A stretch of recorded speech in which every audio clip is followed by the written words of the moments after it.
আসসালামু আলাইকুম ওয়া রাহমাতুল্লাহি ওয়া বারাকাতুহু। আলহামদুলিল্লাহ, আশা করি আপনারা সবাই ভালো আছেন। আমি আল্লাহর রহমতে ভালো আছি। আজকে আমি 5টা বিষয়ের কথা বলবো। যে 5টা কাজ যদি আমরা করতে পারি তাহলে জান্নাতে যাওয়া সহজ সহজ হয়ে যাবে।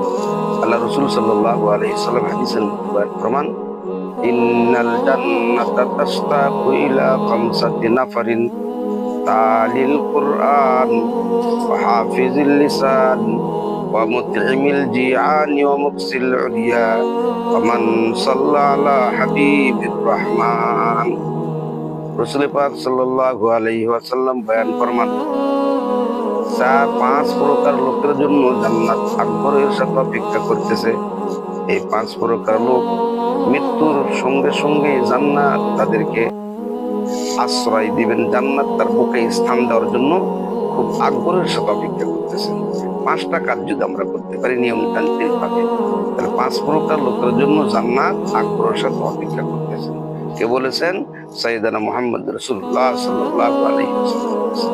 ইন্নাল জান্নাতা তাশতাকু ইলা খামসাতি নাফারিন, নিশ্চয় জান্নাত 5 প্রকার লোকের জন্য আগ্রহের সাথে অপেক্ষা করতেছে। 1 নম্বর, তালিল কোরআন। আল্লাহ রাসূল বলেন, যারা বেশি বেশি কোরআন তেলাওয়াত করে, কোরআনের সাথে সম্পর্ক সহিহ শুদ্ধভাবে কোরআন যদি আমরা তেলাওয়াত করতে পারি, যে কোরআনের কারণে রমজান মাসের ফজিলত, যে কোরআনের সাথে সম্পর্ক যাদের হয় তাদের সম্মান বেড়ে যায়, কোরআনের সাথে কাঠের সম্পর্ক হওয়ার কারণে এলের দাম বেড়ে যায়। এই জন্য কোরআনের সাথে যাদের সম্পর্ক তাদের জন্য জান্নাত আগ্রহের সাথে অপেক্ষা করতেছে। আমরা বেশি বেশি কোরআন তেলাওয়াত করি। 2 নম্বরে আল্লাহ রাসূল সাল্লাল্লাহু আলাইহি ওয়াসাল্লাম বয়ান ফরমান, হাফিজুল লিসান, যারা জবানের হেফাজত করে। আমরা সংযমী হব, জবান দিয়া ফাহিশা কথা বলবো না, অশ্লীল কথা বলবো না, গীবত করবো না, শাকায়াত করবো না। জবানে যত প্রকার গুনাহ হতে পারে সমস্ত গুনাহ থেকে আমাদের বাঁচতে হবে।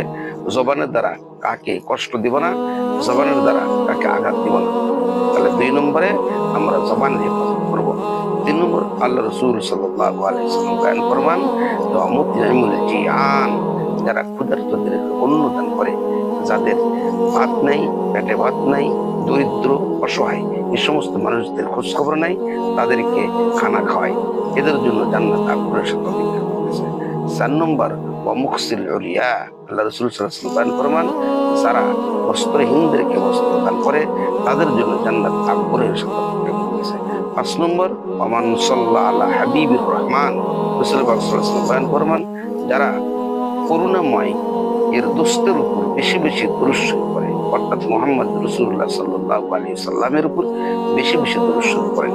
আল্লাহ রাসূল সাল্লাল্লাহু আলাইহি ওয়াসাল্লাম বয়ান ফরমান, যে আমার নাম শুনলো তারপরে দরুদ শরীফ পড়লো না, সে আমার সাথে অত্যন্ত অমানবিক আচরণ করলো।